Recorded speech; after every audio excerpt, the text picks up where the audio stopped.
salaamaaleykum mbokki internetu MMD Media tey ñu ngi fii tey ci géeju Mbatal bu ñu ñëwee ci géej bi nag di fi defee tey suñu émission Instant Jeune kenn ku nekk war a xam ne tey lu ñu fi indi mooy l'immigration clandestine ñu gis ne jeunes yi ñu ngi dem te bu yàggee ñu jeex Sénégal ndaw moo ko mun a doxal jeunesse su réew mi da leen soxla lan moo war a tax ñuy dem. ñan ñoo leen di pousser ba ñu dem ak aussi bu ñu seetloo tamit ñi moom gaal yi ci boppam ñoom duñu dem ni ñuy jiital ñu dem lan moo waral loolu Sénégal ñun ñoo ko moom benn gaal la nañu ko joow mu dem ndoo on est des jeunes bu ñu yàkkamte suñu avenir te tamit dañuy dellu li Serigne Cheikh daan wax tout le temps chaque jeunesse a sa mission soit qu'elle l'accomplit soit qu'elle la trahit lan moo tax ñu yàkkamte gis naa Malick dem ma bëgg a dem lay Malick du dumoo gis naa tey Malick tekki na am na xaalisam mais fan la jaar na ci gaal yi rëcc mais est-ce que man su ma jaaree dinaa dem yan problème ñoo nekk ci gaal yi lan ngay dund ci biir géej gi kenn xamul lan la ñuy yàkkamti suñu avenir di wax tey kuñ ci sonal sa kër ba tax nga bëgg a jël gaal gi dem fàttalikul ne tamit bés boo riiree ci géej gi di nga teg seen waa kër tiis ak nakar boo xam ne dootuñu la gisati ci kaw suuf ana lu gën a métti loolu nga génn àdduna faatu gisuñu sa koor je pense que loolu dara gënu ko métti dañu toog ci réew mi liggéey ko joo ko mu dem ci kanam on est des jeunes Sénégal suñu réew la bu ñu jógee foofu tamit ñu ngi gis ne que ne tamit réew mi est-ce que tamit séddawuñ ko est-ce que séddawuñ tamit suñu réew mi est-ce que tamit parce que on voit que ni ñi doon nekk ci tefes bi di napp boo xoolee tey gisoo fi benn gaal bu fi taxaw gisoo fi dara kon donc tamit est-ce que tamit séddoowuñ suñu réew mi est-ce que tamit jaay ñu tamit suñu géej gi parce que tey lépp boo ci wax loolu la lay wax te tey tamit jeune bu nekk yaa ngi wax ne tey su ma gisaatoon gaal dama ciy dugg mais est-ce que tamit jotul état taxawu jeunes yi parce que tey je pense que tey maire bu nekk su taxawu woon commune am tey supposons tey nga indi ay pôle mbalit liggéeyloo tey sa commune je pense que soo ko defoon nga supposons tey nga jël 50 jeunes jël 100 maisons di fa teg pôle mbalit kër gu nekk joxe 3000 francs pour am pôle chaque mois mu joxe 1000 francs supposons tey nga jël 50 jeunes donc sauver nga 50 familles ñu bàyyi nag joxaat doxantu interroger quelque ci gars yi ñuy dajal fii ci géej gi ñu wax ñu aussi seen avis la lañ xalaat tamit ñoom ci li waral nit ñi di dem parce que tamit on voit que ni métti na trop métti na nañ jox gars yi kenn ku nekk wax ci sa xalaat donc je pense que ni dañuy dem ñëwaat incha allah jërë ngeen jëf. waaw balaa boobu damay nuyoo maa leen nuyu yéen ñëpp dëkk bi ni mu demee nag xam naa moo tax nag léegi jeunes yi fi mu toll nii nangootuñ toog quoi waaw parce que ku si nekk bëgg nga tedd teral say waajur nga tekki quoi mais da nga dem ba benn âge doo mën di yeewoo seen kër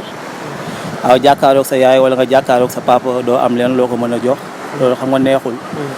waaw ak contexte corona bi ñu jógee nii tamit xam naa bokk na ci lu mu ci joué lu bari loolu tax tamit ku nekk nangul toog ñëpp dañoo bëgg a génn dem pour tekki ji waaw man nag li ma leen di conseil mooy mën nañ toog ñu jéem a liggéey seen dëkk fii yaakaar naa soo métier amu fi quoi waaw loo jéem a jafandu rek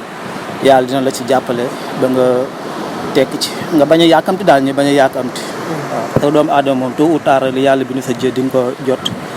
parce que dee bi ñuy deefee tamit day métti seen famille waaw bu fekkante lu leen métti leen doon bañ ba tax ñu génn dem tamit bu demee ñu disparaître ci biir géej gi nii waaw loolu tamit day nekk loo xamante ne lu pire lay doon que leen fi naroon a bàyyi noonu kon daal dama leen di conseil di leen woo ñu toog jéem a xool ni ñuy jéem a régler situation yi ba mën a am si lu ñu jàpp liggéey tekki dimbali seen waajur mais bu ñu seetloo ñi nga xam ne mooy rescapé yi ñi dem dikkaat mun nañ ne ñooñu ñëpp koo ci wax da ne famille bee tax est-ce que tamit affaire du ci parents yi aussi. waaw loolu tamit maa ngi koy dégg waaw rescapé yi mu dégg boobu ñu ma si dégg la plupart booy xool 99% yëpp loolu lan lay wax waaw ñu si bëri da ngay dégg dañuy wax ne buñ amaatoon moyen pour demaat dañuy demaat duggaat waaw am na si sax keroog démb xaw ma maa ngi suivre média bi ma dégg benn waaye di wax ne yaayam moom moo ko ak papaam ñoo ko autorisé ko pour mu dem waaw loolu tamit damay ko c'est dommage quoi waaw loolu daal mënoon nañ toog fii daal man loolu laa gisoon ñu jéem a liggéey parce que Europe tamit li ñuy daw fii nii boo demee Europe loolu moo fa nekk waaw àdduna bi moo nekk ci kaw. mais est-ce que aussi Europe xawul tane parce que ñoom xam nañ ak yelleefu doomu aadama par rapport ak ici au Sénégal. waaw loolu tamit dëgg la waaw loolu dëgg la Europe moom nu mu mënti mel moo tane fii moom franchement parlant man wax dëgg wax sama diggante yàlla man bu ma joxoon passe sax pour ma jël vol pour ma dem Europe damay toog fii laay préféré tekkil am fi li may amee man. mais nag conditions yi bokkuñu waaw comme ni ma la ko waxee ci commencement bi am na ñoo xamante ne buñ xëyee amuñu 100 francs bu ñu dem ndekkee ji waaw nag boo yee sa benn morom tamit dem Europe ñëw waaw wàcce ay conteneur di dawal oto da nga man tamit damay génn rek pour ma dem. mais aussi tamit gars yi boole nañ ci bëgg lu yomb parce que bu ñu nekkee fii Sénégal du ñu liggéey du ñu am métier aussi bëgg tamit am xëy tamit day xaw a jafe te lu ñu la jox nga bu ko taamu tamit day métti. waaw d'une part loolu tamit bokk na ci ñàkk métier bi waaw nit bu fekkente ne sam ñàngu soriwul waaw amoo métier nga dem ba benn âge bi waaw boo bëggee tamit am li nga xamante ne li gars yi doon ñafe di bañ nekkee ndaw nga bëgg am tamit day xaw a doy waar de waaw day xaw a métti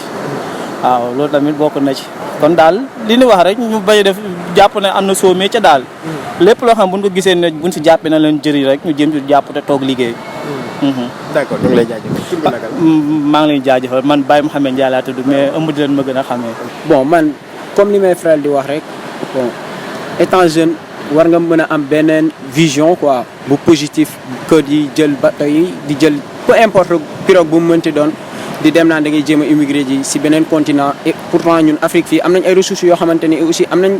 benn kii boo xamante benn capacité boo xam ne am nañ benn jeunesse boo xam ni fondamentalement mën nañoo pratiquer lu ñuy pratiquer suñu territoire sans pour autant ñuy jéggi beneen territoire quoi d'après sama point de vue et aussi tamit di ñaax jeunes yi sama morom yi bon ñu mën a toog suñu réew parce que ñun suñu réew lañ am aussi tamit bépp ressource comme j'allais dire tantôt am na fi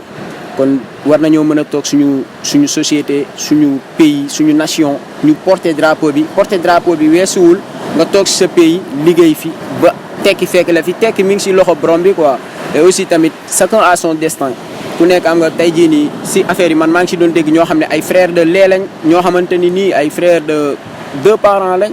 aussi tamit disparaître si géej gi nii bon causer seeni famille beneen problème aussi sa mère yow nga judd si pauvre aussi tamit bëgg a causer waat sa famille beneen tort bëgg leen teg beneen blème aussi tamit bon c'est un peu kii quoi triste xam nga di ñaax sama borom mi bon ñun ñëpp ñu am benn vision boo xamante ni vision bu pertinente la quoi moo gën a d'après ça. des fois est-ce que du aussi jeunes yi ñoom ñooy taamu liggéey ba parfois nii di ñàkk parce que li ñuy wax ne ñàkk liggéey dafay am tout le temps nii est-ce que aussi du jeunes yi ñooy xeeb seen liggéey parce que tey je pense que su ma demee taxaw ci tali bi jaay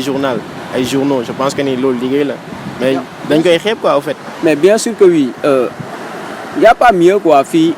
dara daaxul nga xëy liggéeyal loo xamante ni sa bopp yow yaa dem ñàkk ko ñëw dundee ko peu importe nu muy toll même bu doon 50 francs nga koy garder mu leew la moo gën quoi aussi tamit comme li nga wax léegi dafa am ay kii quoi dafa am ñoo xam ne ñoom dañuy bëgg dund bu luxe yow tey jii nii doo juddoo ci xam nga ñàkk bon kenn andiw fi dara mais nga juddoo ci ñàkk quoi destin la bu la yàlla teg gëm ko nga dem liggéey peu importe looy liggéey si sa journée loo mënti fayeeku c'est bon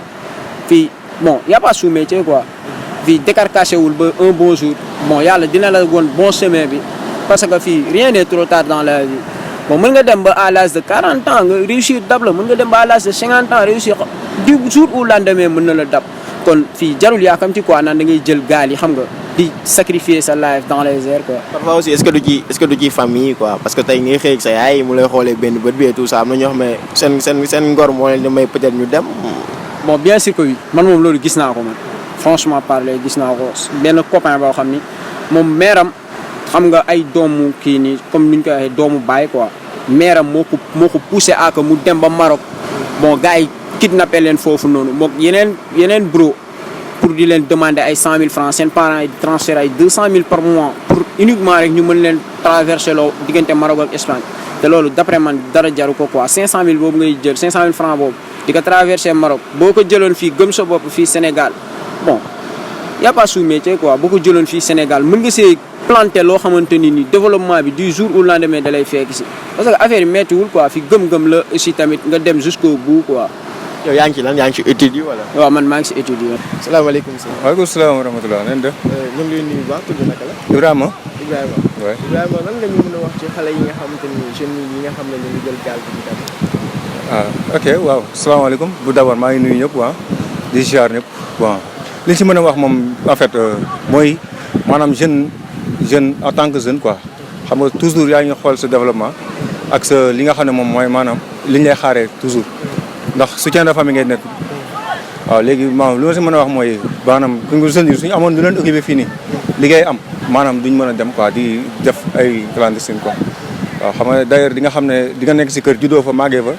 yaroo fa nga gis booy bu ndaw sax di faj soxla yow mi nga xam ne yow mag nga te jeune nga léegi ngay xool loolu maanaam di am lu mu def si yow daal lu muy répartir si yow te toujours da ngay am li nga xam ne moom maanaam yaa ngi koy mën a taxawee daal